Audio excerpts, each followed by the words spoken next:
একদিন খরগোশ ষাঁড়ের লড়াই খেলার ভাষণ দিচ্ছিল। ঠিক তখনই ষাঁড় এসে তার পিছন দিয়ে গুঁতো মেরে দেয়। সে প্রতিশোধ নেওয়ার জন্য হাজির হয়ে যায়। আবার ষাঁড় তাকে গুঁতো দেওয়ার জন্য দৌড়ে আসতে থাকে। ষাঁড়কে আবার লাল কাপড় দিয়ে রাগ ওঠানোর চেষ্টা করতে থাকে। যখন সে গুঁতো দিতে যায় তার শিংটি আটকে যায়। একটি হাতুড়ি দিয়ে তার শিংগুলো বাঁকা করে দেয়।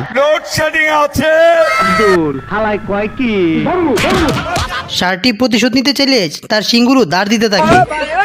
খরগোশ এসে তার শিংয়ের মধ্যে একটি রাবার লাগিয়ে গুলতি মেরে দেয়।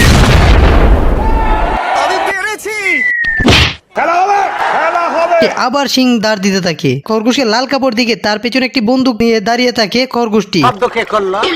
আর যেতে লাল কাপড় আছে কিন্তু তার বন্দুকটি নেই।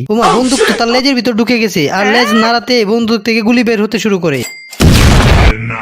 প্রতিশোধ নিতে খরগোশকে দৌড়ানো শুরু করে।